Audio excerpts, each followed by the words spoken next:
participants, and we are ready to start. Let's see.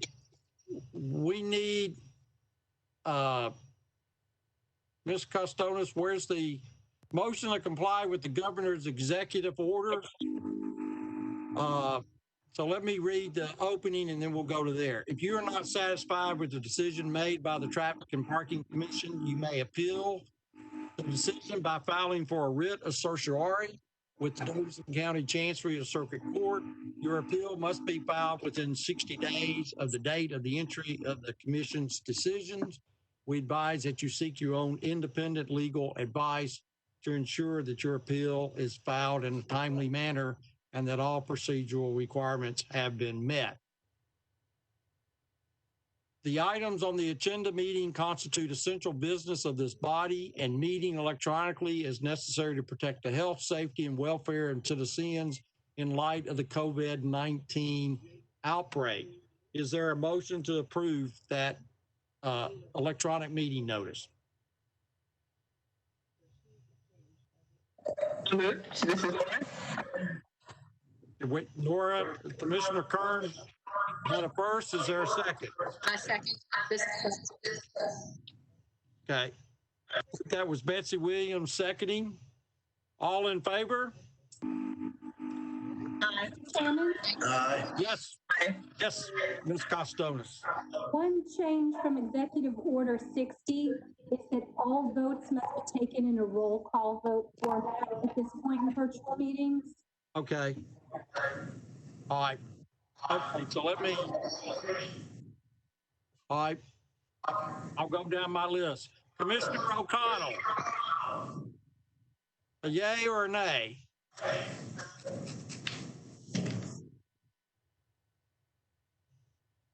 Okay. I'm a yay. You're a yay. Commissioner Gilliland. Yay. Okay. Commissioner Kern. Yay. Commissioner Woods. Commissioner Woods. Commissioner. Aye. Okay, thank you. Commissioner Williams. Aye. Did I miss anyone? Commissioner Robbins. Aye. Aye. So that's all present and accounted for. Thank you. Today I asked for approval. Is there a motion to approve today's agenda? Please identify yourself when you speak. Sarah Lee Woods, move to. Okay. Is there a second? Sharon Robbins, second. We have a first and a second. All in favor, we'll do a roll call again. Commissioner O'Connell. Aye. Commissioner Gilliland. Aye. Commissioner Robbins. Aye. Commissioner Kern. Aye. Commissioner Williams. Aye. Okay. Did I miss anyone? I hope not. Aye. Okay. Thank you. Approval of minutes of the September 14, 2020 meeting. Is there a motion to approve? And please identify yourself.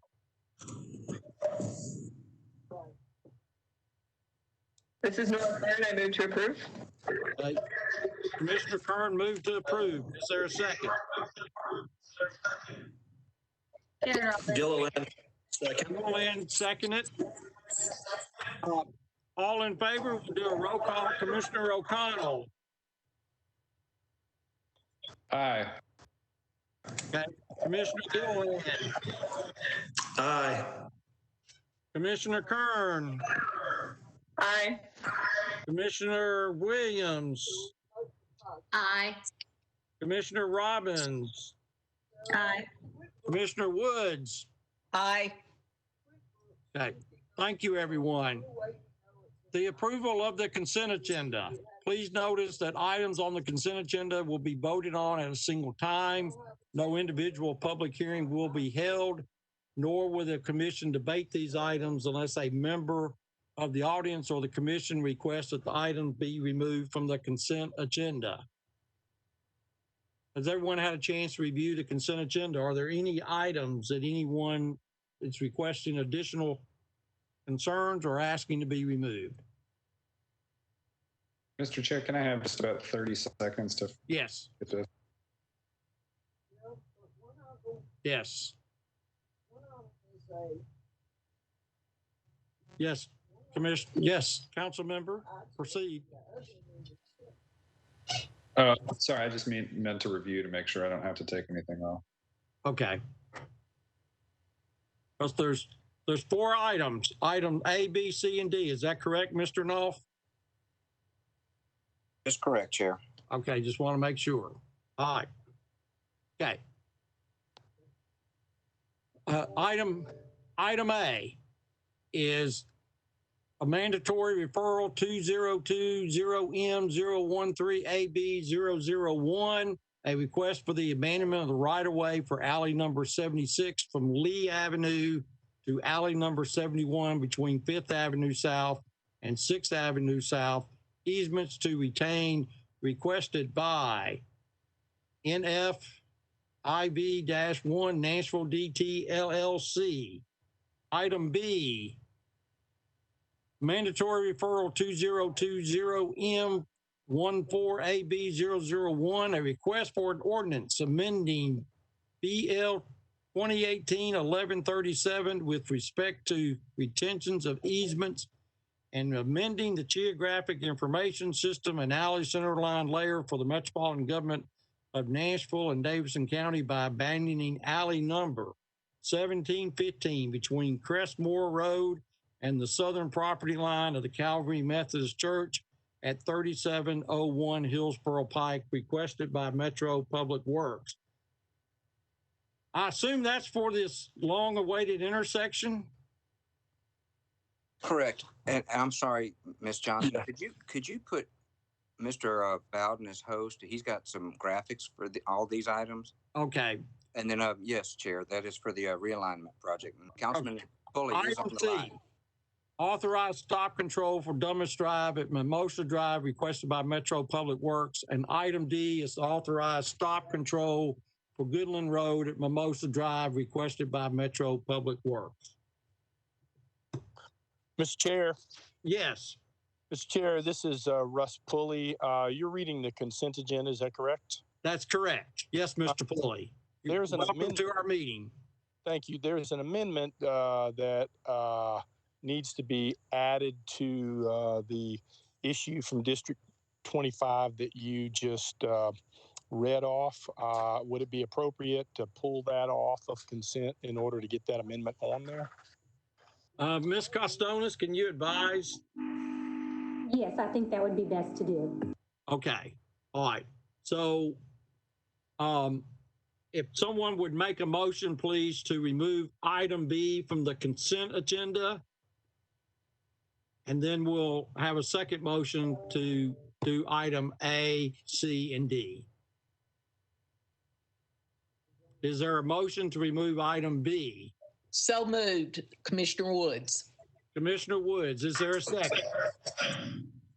Second, Commissioner Kern. Commissioner Kern. Okay. All in favor? Commissioner Kern. Aye. Commissioner Gilliland. Aye. Commissioner O'Connell. Aye. Commissioner Williams. Aye. Commissioner Robbins. Aye. Commissioner Woods. Aye. Aye. Okay. So that's been approved, and that's item been removed from the consent agenda. Is there a motion to approve the revised consent agenda that includes item A, C, and D? Second, Commissioner Woods. All right. Roll call. In favor of approving the consent agenda, Commissioner Kern. Aye. Commissioner Gilliland. Aye. Commissioner O'Connell. Aye. Commissioner Williams. Aye. Commissioner Robbins. Aye. and Commissioner Woods. Aye. All right. The consent agenda has been approved as revised. Council Member Pulley, what is the amendment relating to item B that's been now is a new business item? Thank you, Mr. Chair. The amendment deals with a storm pipe that's underneath the existing alley. The infrared features that were exercised by Public Works to make a determination on the usefulness of that storm pipe has been ineffective. So what the amendment does is hold CVS responsible for either or. In the event that the storm pipe is active, CVS will be responsible for moving the storm pipe to the new alley. In the event that the storm pipe is inactive, then CVS will be responsible for crushing. But because we don't know what it is, the amendment addresses both. Okay. All right. Is there, Ms. Costonis, do you know what the actual amendment language is that we need to put into the meeting? I'm afraid I don't have a copy of that one. Do you have that handy, Mr. Councilmember Cross, Pulley?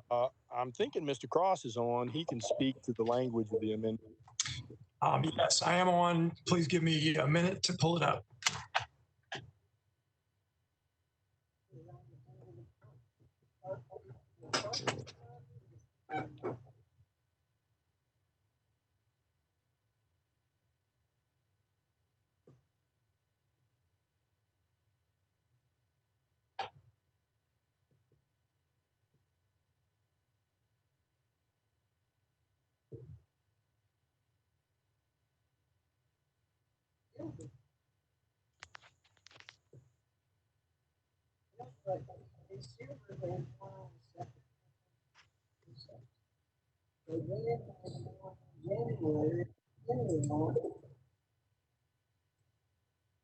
So it looks like it pays at the end of the month, but that's not necessarily.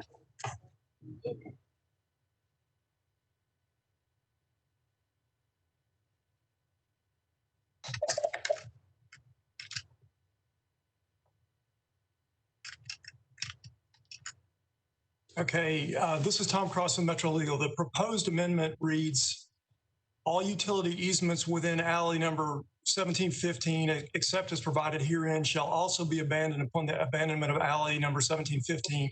It's contemplated in section 2. An easement for the stormwater line that crosses the alley shall be abandoned only upon the written certification by the Director of the Department of Water and Sewer Services that such line has been relocated to the public right-of-way in accordance with the department's standards by CVS, or that no further need for the line exists and relocation is unnecessary. Okay. All right. Thank you. Ms. Costonis, are you satisfied with that, please? Since you're our legal counsel? Yes, sir, absolutely. All right. Okay. Is there any discussion of this item, or can I get a motion to approve as amended, please? So moved. Commissioner Woods. Commissioner Woods has a first. Is there a second? Second. All right. Commissioner Kern, we'll do a roll call. Commissioner Kern. Aye. Mr. Gilliland. Aye. Commissioner O'Connell.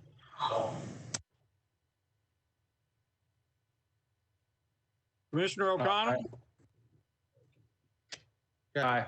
Aye. Commissioner Williams. Aye. Commissioner Robbins. Aye. Commissioner Woods. Aye. Aye. All right, great. Thank you, Council Member Pulley. So I guess what, this intersection will be done by next week now that we've done this, right? Yeah, it depends on your definition of done. So if crossing the starting line means done, then maybe so. Okay, well, good. Well, I know this is a long-awaited improvement in your area. So thank you for coming today and appreciate it. Thank you very much. Appreciate you too. All right. New business item 1 is appeal the staff recommendation to deny an always stop at Maple Song Drive at Woodlands Avenue requested by Council Member Swope. Council Member Swope, you're on the call, I see. I am, Mr. Chairman. How are you today? I am very well, thank you. Good. If Mr. Knopf, why don't you start and give us a little background, then we'll let Council Member Swope make his comments, please. Thank you, Mr. Chair. Basic request for an always stop in a residential area. As engineers, again, we look at the volumes passing through the intersection, we look at the number of crashes, and we look at the sight distance. Here's a Google photo looking up a vertical curve that concerns us if we were to put in an always stop. And we can continue on with some of the photos. Here's the downgrade. This is a concern with passenger cars stopping and starting, but there are a few trucks going through here in the area, and that might be part of the concern of needing the always stop. Councilman Swope can attest to that. So again, we look at crashes, we look at sight distance, and we look at volumes. So we'll jump ahead to the volumes. You see up on the top, Maple Song has 22%. These are daily totals. Very low volume roadways. Crashes, we didn't see any reported in the police database. And then your peak hour volumes are there on the bottom. Even Woodlands Drive, which you would call the major approach in this one, is very low volume. And then the next slide tells the whole story from an engineering perspective. Oh, we lost our spot. All right, one down, Corby. One more down. This is what we do when we're doing a warrant analysis in our engineering world. You count cars and you put them on this warrant check to see what percent of the required amounts you get. And for an always stop, you need to have 300 cars for 8 hours a day on the main line and 200 vehicles, cars, pedestrians, anything on the side streets could count towards the 200.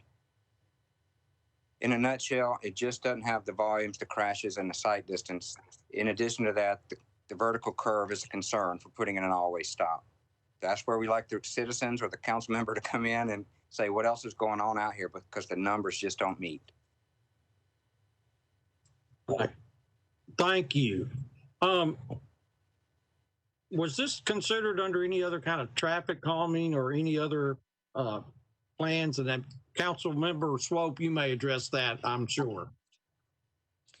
Thank you, Mr. Chairman, and thank you all in the commission for your service.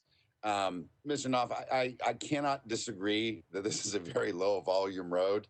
The real problem here exists that there is a lot of development going on the back side of Woodland subdivision.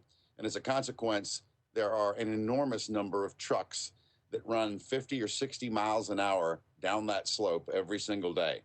I've probably gotten 200 phone calls from the residents of the Woodlands area begging for this four-way stop. And while I realize it doesn't meet your metrics, it certainly would make my constituents a lot happier in slowing down the truck traffic specifically from the construction sites that are going on at the top of the hill.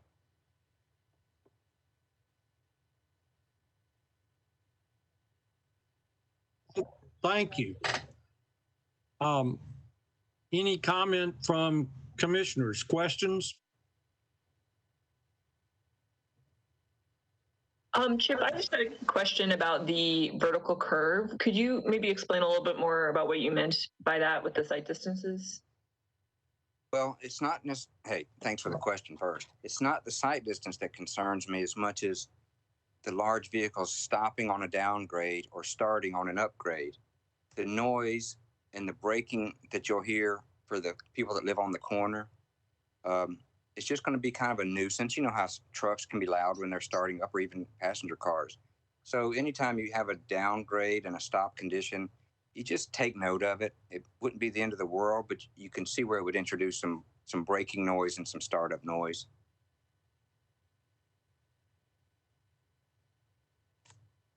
And Commissioner, if I may add to that, it is specifically the people that live on the four corners of this intersection that are requesting this stop sign.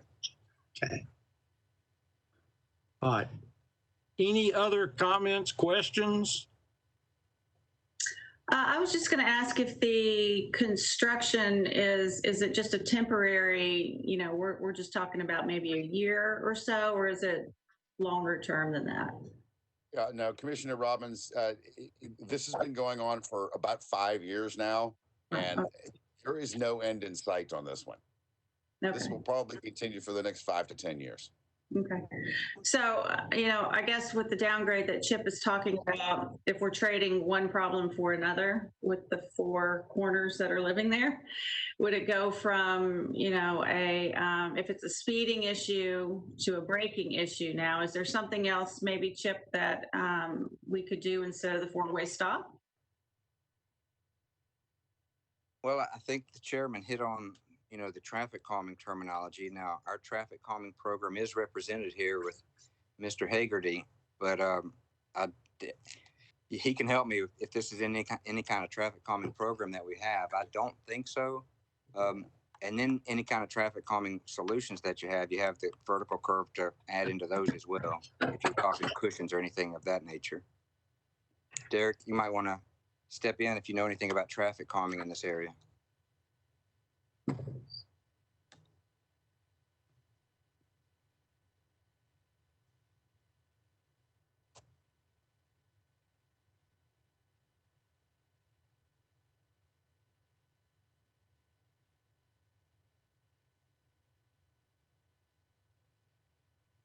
Must have dropped off. Yeah, Commissioners, I will add that this is a problem intersection and an existing problem that's been around for quite some time now. And as you can see by the map you're looking at, or the topographical map you're looking at right now, the construction on the top of this hill is not going to end anytime soon. And the trucks are literally flying down through there at 55, 60 miles an hour. And most of the people that live on this road are elderly. And I get complaints about this almost weekly, if not daily. So anything we can do to help here would be greatly appreciated.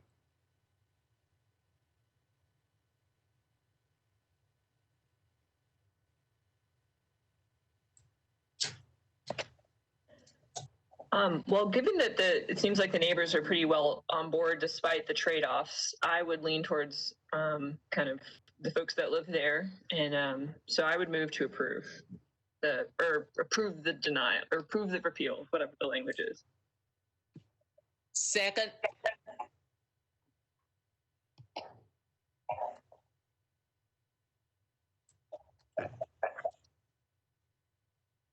Any further discussion? We have a first and a second.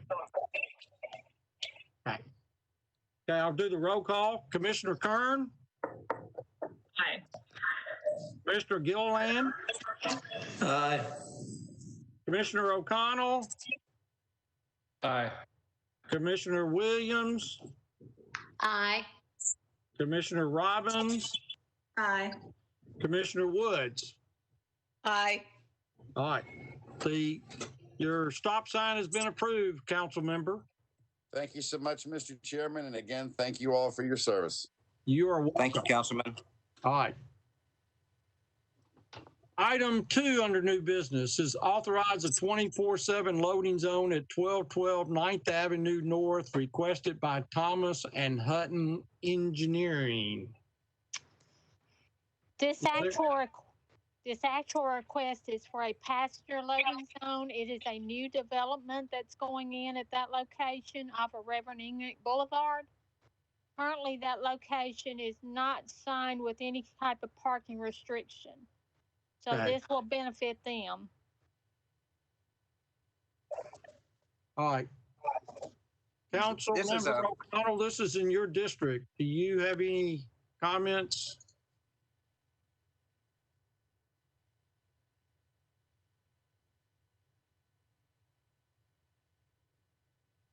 I'm looking at it.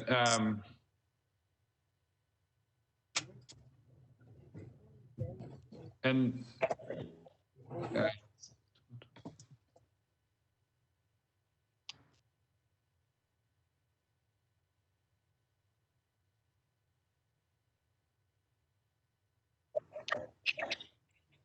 While Freddie is looking, I just had a quick question. What is the difference between a loading zone and a pass-through loading zone?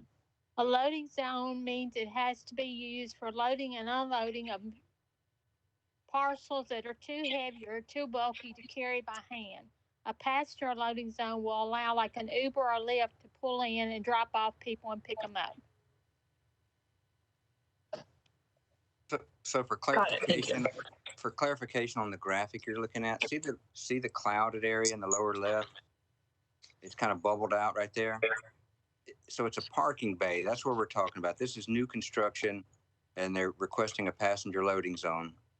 So it's just part of the development. This would have been on consent, but we know it's such a high-profile area. We wanted to talk about it. They were actually going to do a curb cut at this location to create this passenger loading zone. Is that correct? Sir, that is correct. Okay.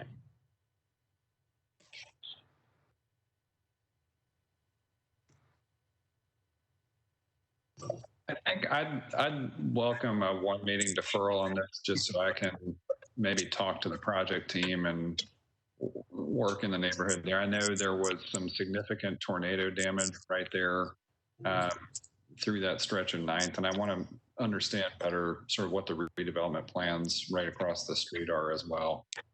Okay. All right. So we have a request for deferral, a motion to defer. Is there a second? Second. All right. Commissioner Woods. Commissioner Woods seconded Councilmember O'Connell. Any discussion of the deferral? Not, I'll take a roll call. Commissioner Kern, this is on the motion to defer for 1 month. Aye. Commissioner Coleman. Aye.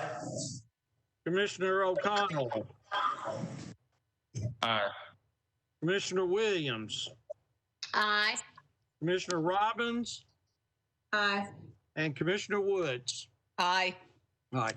This item's been deferred for 1 month. All right. Item 3, there are a whole series of reduced speed limits from 30 to 25 miles per hour requested by Councilmember Johnston. Is Councilmember Johnston on the phone call? I do not see her, but there's a couple of phone numbers I don't recognize. Okay, just checking to see. There's, Mr. Chair, there's not a disagreement on approving these from staff. It was just so much to put under consent. We thought it would be kind of confusing. Okay. We're in favor and okay with changing the speed limits. Again, it was just so much to swallow at one time. And you do have 2 collectors on here where we usually don't lower speed limits to 25 on collectors, but they're even though they're classified as collectors, that would be Regent and Oakley. They're in a residential area, so they're collectors, but they operate more like a local. So we're in favor of changing the speed limits. This is a request from the council member.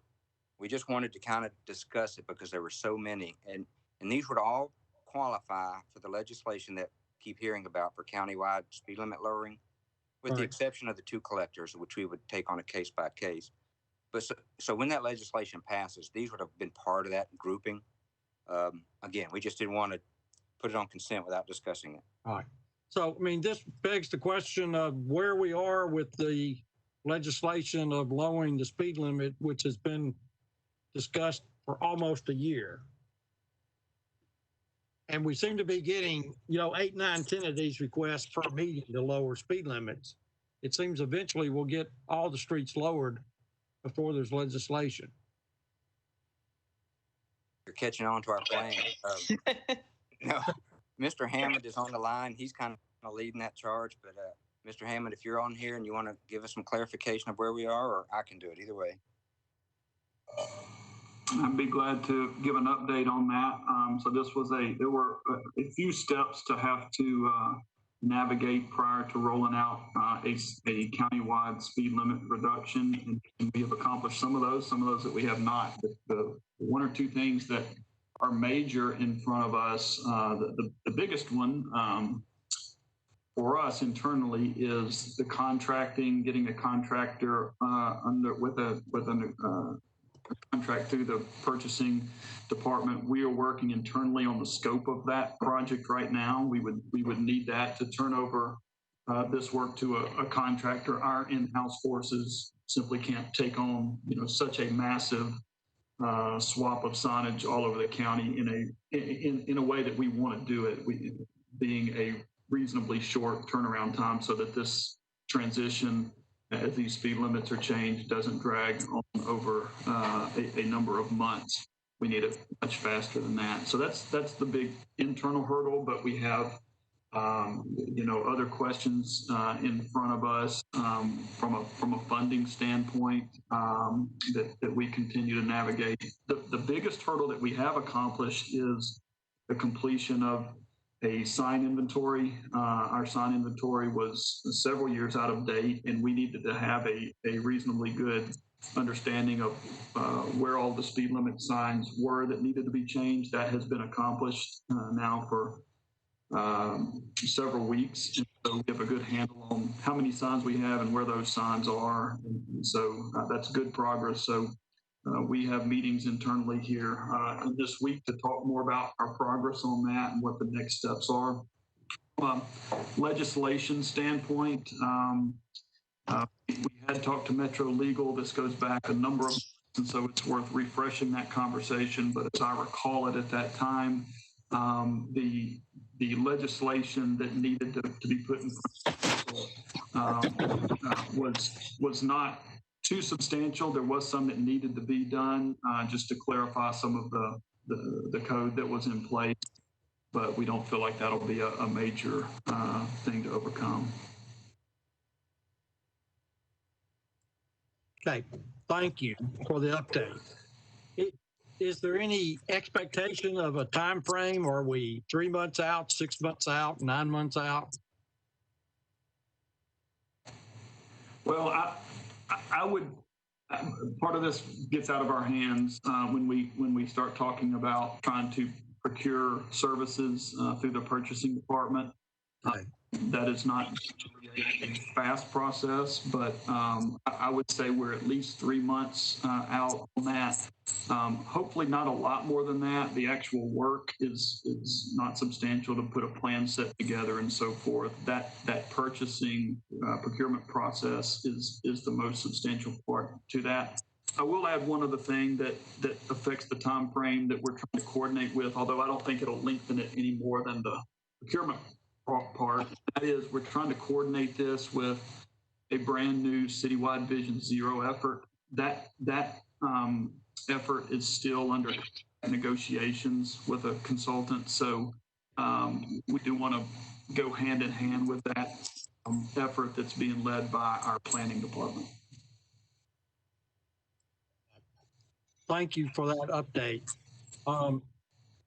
Is there any further discussion? Is there a motion to approve? Are attendees permitted to ask a question? Yes. Who is this, please? Please identify yourself. Sure. My name is Elaine Korn, and I live in West Nashville area. And I'm just listening to this and trying to relate it to the situation we have in our neighborhood. And my question is, if you reduce the speed limits and you place new signs, what exactly does that get the community? Is there going to be additional enforcement to, monitor that the speed is reduced? What's the plan for that? Thank you. Thank you for your question. Who's the best person to address that? To address that issue. Chairman Green, I'll be glad to take a shot at it.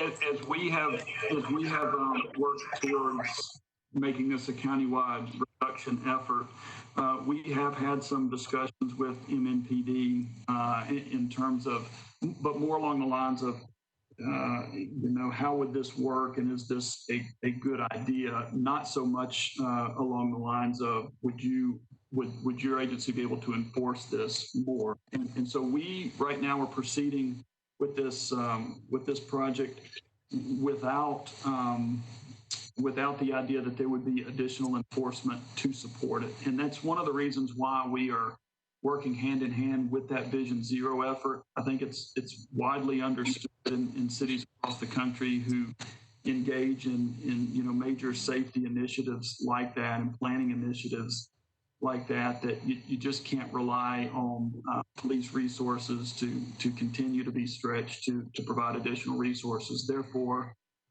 things like policy and engineering solutions and the education component that has to go with that are vitally important. So with that in mind, we had assembled a steering committee. This commission is represented on that committee. It's some time since we have met due to some of these some of the steps that I mentioned here. But we are fully aware of additional steps that need to happen beyond just changing signs on the side of the road. We know that by itself might have some impact, but certainly won't get us to where we hope to be. And so it's an education component that goes along with that. And there may be other things coming as we get into this Vision Zero master planning effort. We're just far enough along yet. Ms. Corn, I hope that begins to address your issue. Hello? I'm sorry. I'm off. I should be off muted. Can you hear me? Yes. Okay. Yes, and I understand that, but I would like to see something where we do have a component of the police force that does just do traffic control. I know from my neighborhood and from what I see, it seems like potentially that could be self-funding if those officers were just dedicated to that. And that's just, a novice opinion out there that maybe if we could do something along those lines, we could have the enforcement. I understand that we don't want to take, seasoned police officers and, put them out on traffic. They have better things to do. But is that at all being looked at to maybe, increase the police force with that component that would just be doing the traffic enforcement perhaps? Thank you.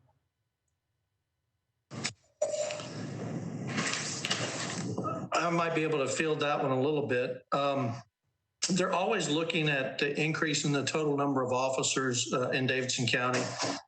There's currently an academy class in there with, I think, close to 100 officers. To properly train the police officer, a new officer, just to do traffic enforcement would actually be counterproductive. So we train them to do the complete job, so to speak, and then traffic enforcement be a part of that aspect of their job. With regards to a specific little section or residential area like this that falls into one of the precincts, the traffic enforcement request would come through the precinct as of right now. There are discussions in plan. There are discussions right now at currently the traffic section of the Metro Police Department. They investigate life-threatening and fatal crashes. The staffing level is not there to conduct countywide traffic enforcement in all these residential areas that need it. We are working and in discussions right now to change that, but it's still in the infancy of developing that traffic enforcement unit, so to speak. And we would therefore take all of those requests and complaints and prioritize them based on data and what we're hearing from the constituents and come up with a plan to do the enforcement in those areas. With regards to it being a generating its own revenue, we don't, the police department doesn't want to use its officers to generate revenue. It creates a perception to the public that that's just not positive for the city as a whole. Okay,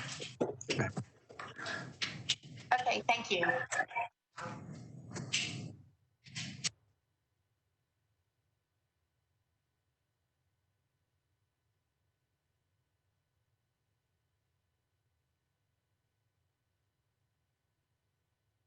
Mr. Chair, if we have not done so already, I'd be happy to move approval on this.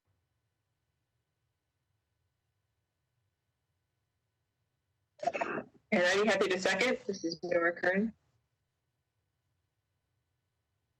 Uh-oh, did we lose our chair? Here we go. All right, hit the right button. Okay, we have a first and a second.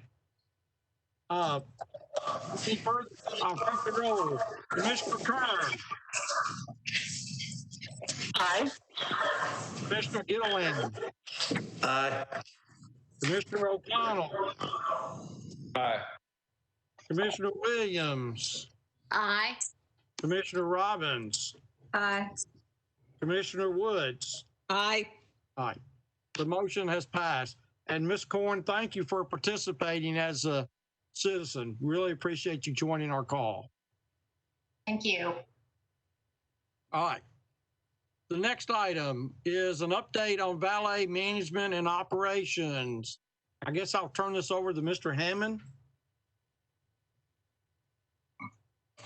Yes, sir. Thank you, Chair. So just kind of as an outcome, I guess, of the meeting last month, and I know that's not the first time that we've heard a lot of questions and a lot of angst over the valet question in the past, over the past year, really. And so I thought we do have one more item on the agenda, and I thought prior to getting to that, it'd be a good time to update you all on where we are with the valet question and how we are proposing to, in a sense, break this logjam in terms of information and some action that you all have been asking for and our somewhat inability to provide that from a funding standpoint and where we're moving to from here. And so what has been requested, and we hear this loud and clear, was a fee study to look at how we are structuring the fees for our valet zones and when people apply for this curbside use, how we're charging that and keeping track of that and billing that and collecting on that and all of these issues. But it seemed to us to be led first and foremost by the value of it. We know, at least we think we know, we're getting shorted on the value of that curb space as Nashville, in particular downtown locations, become more and more popular and more profitable over time. That we stand to collect on that from a valet standpoint because that curbside use is very much in demand. So going back at least to February, probably a little bit before, we had some meetings, talking about y'all's request for that study and what we could provide in-house and what we could not, and what we would need to request funding for. We did that from a funding request standpoint to have dollars dedicated towards doing a consultant-led fee study, which would look at all of the staff time used and peer comparisons in other cities and all of those kind of things relative to valet fees in other Nashville, in other locations and pertinent to how we want to do that here in Nashville. That did not get funded, and so what we were doing kind of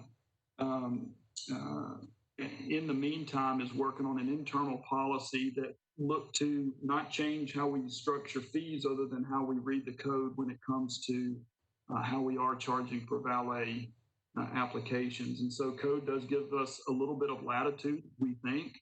We've had some initial meetings with Metro Legal.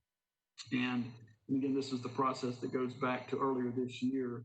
And we had drafted some changes that we felt like would be beneficial from a fee standpoint, working within the code as it stands. So without getting into trying to justify changing the fee, just interpreting the code a little bit more in our favor. And so that's still where we are. We have that drafted. A lot of things have happened since that time, obviously, with the COVID situation and the business outfall from that in downtown and all over the city. But because our valet areas are mostly in the most urban areas, that makes a difference. And do we roll out major changes in valet fees at this point in time. It's a question that we need to at least consider. Another thing we've been grappling with is how all of this fits within Mayor Cooper's transportation plan, which you all were updated last week, and very timely. That just got finalized, in the last couple of weeks, and so we were kind of in a wait and see if all of that, if there were components of that needed to be coordinated with this or not. I think what we heard last week may be the same as y'all's interpretation of it, was that probably, we should at least go ahead in a stopgap way and implement some changes now. If we need to change that over the next year or 2 years or however long it takes for this parking effort to materialize, then that's okay. But we believe now, having seen where that effort's going, that we don't need to wait to at least pitch some valet fee changes. And so with those couple of considerations, what we decided to do as an outcome of last meeting is go ahead and begin looking at those changes. And we feel like, especially with the COVID changes, we would like some help in doing that. And so we've decided to put together a small working group of folks. This commission is represented, and I can go through who we're looking at, but it is a small working group. We think initially, at least, this is 1 or 2 meetings to really hone in on the valet fee structure component of this. We know there's other issues to that, how these valets are applied for and some of the things I mentioned earlier. And we may get to those, and we internally certainly will get to those. I don't want to bog this working committee down in too much work. The people that we've contacted, we've told them we want this to be 1 or 2 meetings to get your feedback on some of the changes that we would propose strictly from a fee standpoint. And so it's a relatively small committee of 6 people. We have contacted 5 of those who are willing to serve on that.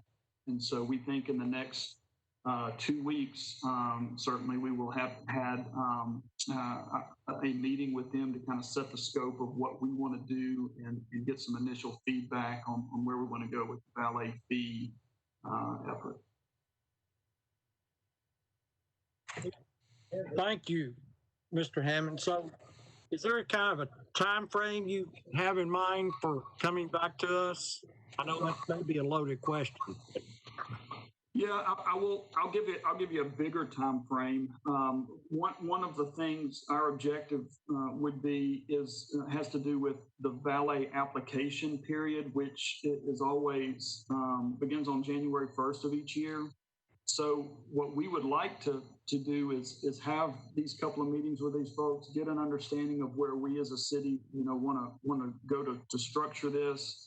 And there may be some legislative changes that we may find that, what we're proposing is already within the code, and we really don't need to clarify it any further. We just don't know that yet. But especially if additional legislation is not required, we would like to have all of this in place, including feedback from you as a whole committee prior to that January 1st application period where we renew everybody anyway.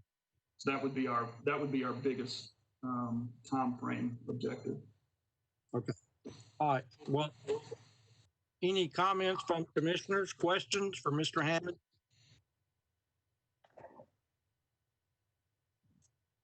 Mr. Chair, I guess this is Councilmember O'Connell.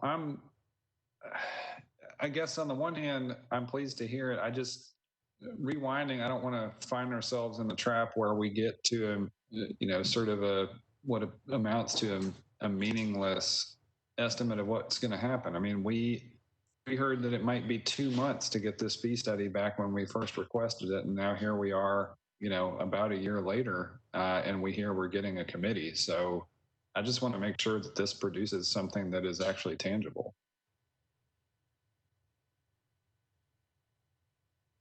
Mr. Hammond?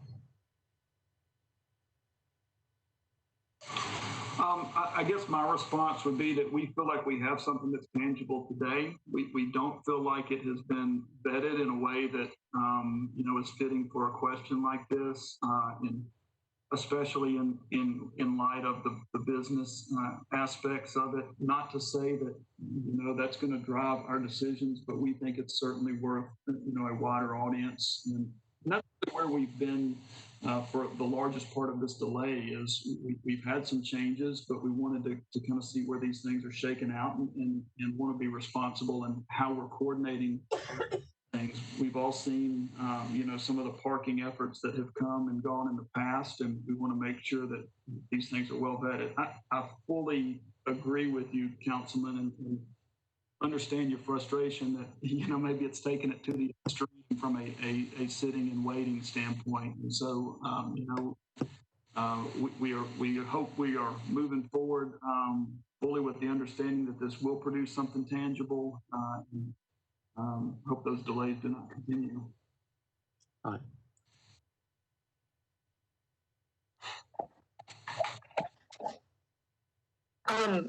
Jeff, I have one question. This is Nora. With the, I know you. Go ahead. Oh, sorry. With a couple of changes that you guys have, I guess sounds like you've fleshed out a couple of ideas that could happen immediately. I'm wondering if those would be, in theory, applied retroactively to everyone who currently has a permit, or is it a situation where if we approve permits between now and January that we would, I guess, would those changes be applied to any new applicants as well as those who have historic permits? No, typically, whatever and again, this is how we have interpreted it. I think we can carry this, we can execute this policy as we see fit. But the way we have done it in the past is anyone who applies during the course of the year gets the same $50 application fee, no matter if they apply on January 1st or if they apply on December the 20th, it's all the same. And when it's $50, who cares, right? It's not a huge thing. What we are talking about would be a much more significant charging of the curb space, and so we might prorate those as they come in over the course of the year. But anything that came in between now and this January 1st, I think we would keep it at the $50 rate until this was hashed out, and then come January 1st, we would hope that it would be all squared away, and then everyone, as they reapplied, assuming they want to keep their valet for the next year, would be under the new policy.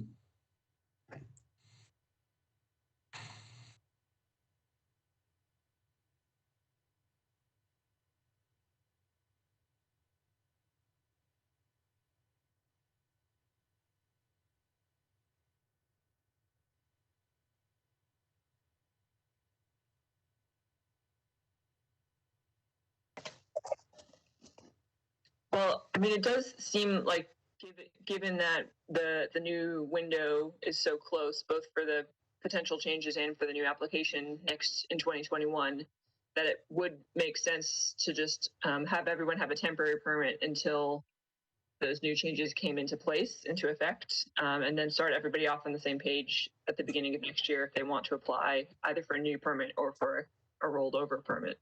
I don't know if others agree or disagree.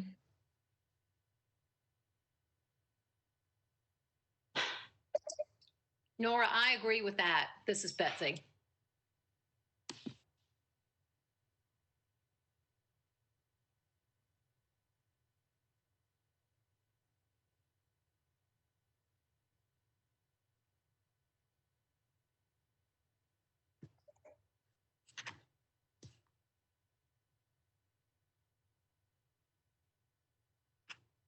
Mr. Chair, if you're talking, I think you're muted. And if you're not. Okay, let me try again. Okay, so I think we're definitely are looking to have something to approve for a new policy to roll out in 2021. Is that correct, Mr. Hammond?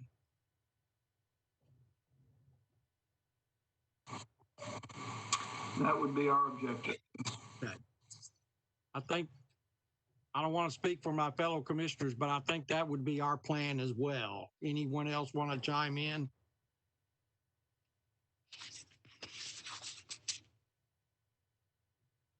Okay. I'll take silence as agreement. Okay. So to keep, I want to make sure this item is on the agenda again next month so we can kind of get an update so that we know we're moving towards no later than a December approval of a plan for 2021. Okay? Yes, sir. That'll be fine. Thank you. All right. Thank you. Okay. The next item is a deferred business item, which is to authorize a valet zone on the west side of 4th Avenue South, 70 feet south of the Convention Bureau, KVB, the approximate length of 50 feet, requested by Daniel Gore, the Bazzuti Companies.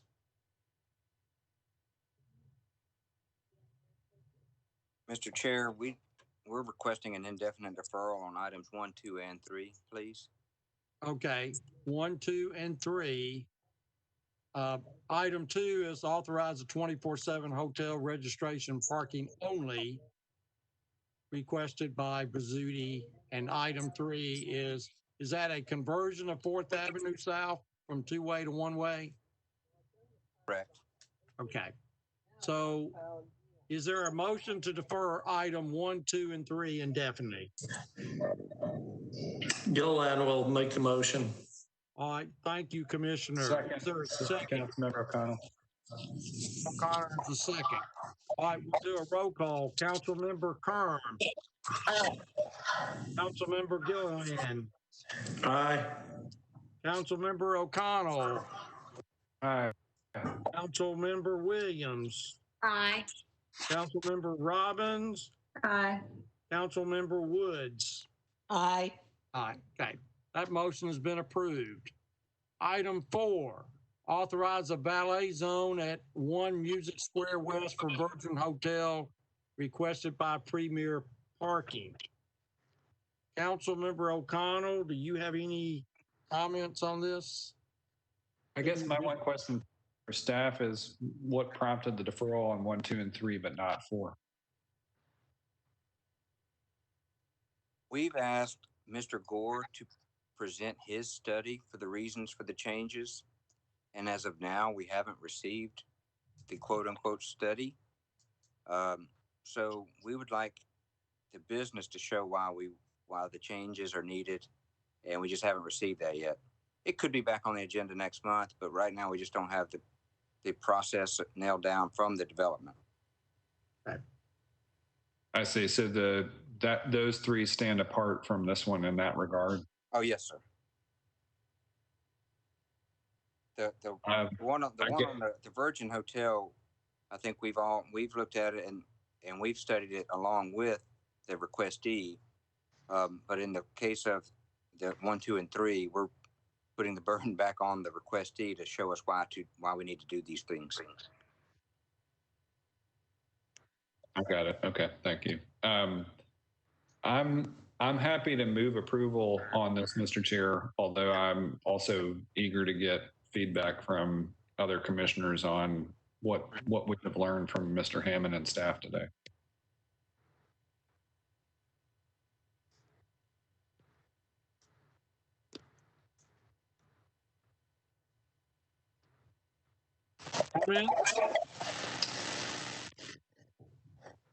Well, I guess I'm wondering what the advantage of approving this now is. If there might be some changes coming in 2 months, and if it would make sense to just defer until January so that they can understand the changes before getting a permit. I'm perfectly comfortable with that. This has been presented to the commission before, and they've been operating on a temporary permit.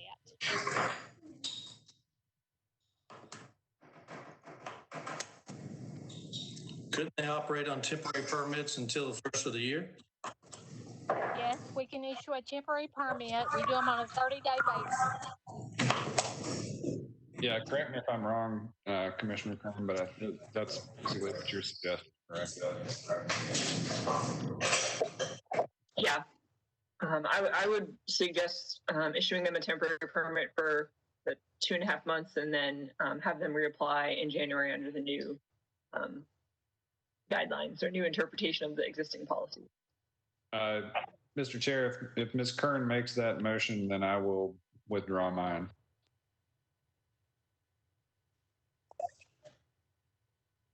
Sure, I make a motion to defer this until the January 2021 meeting. This is Betsy. I second that.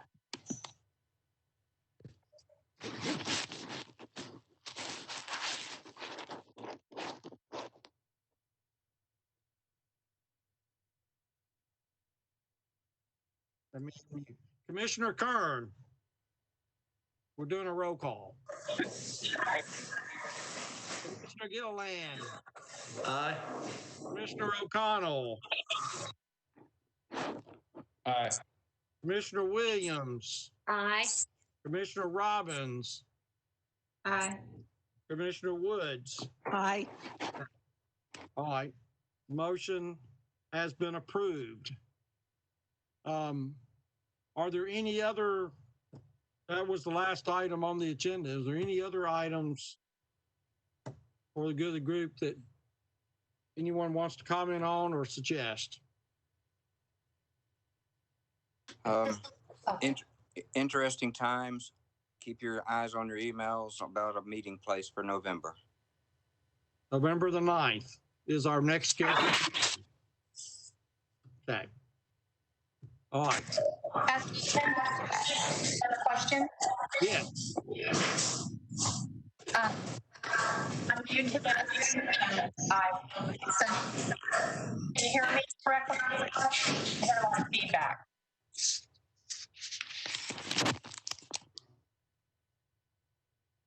Who has a question, please?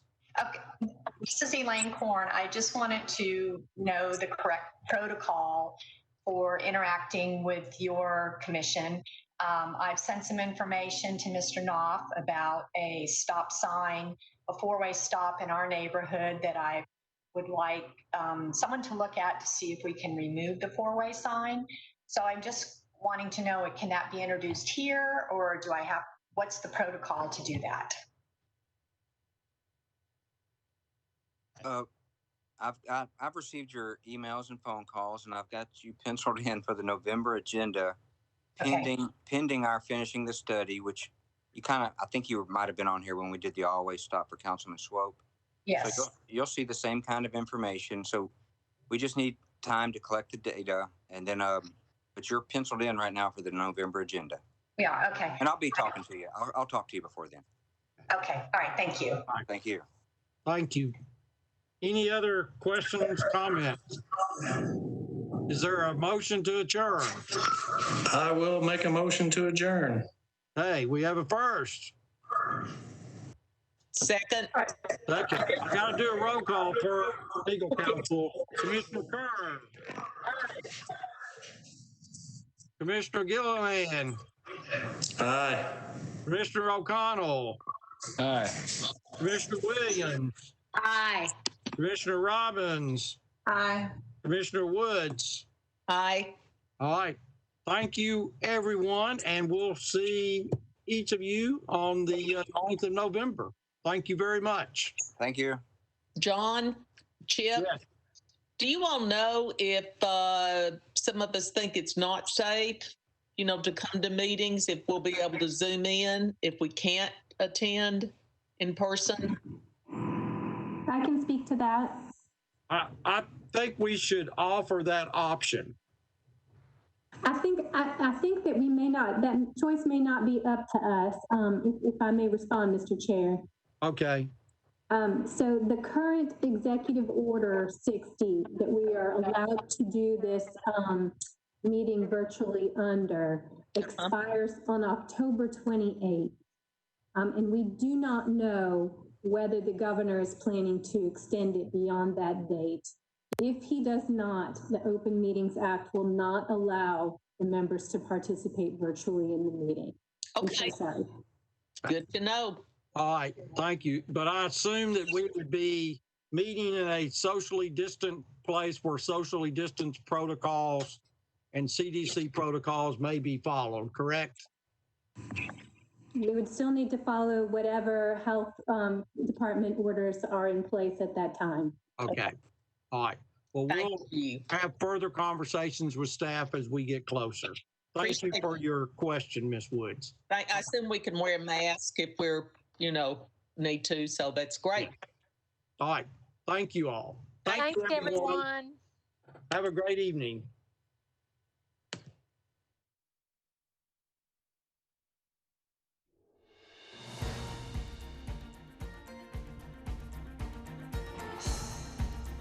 This has been a service of the Metro Nashville Network.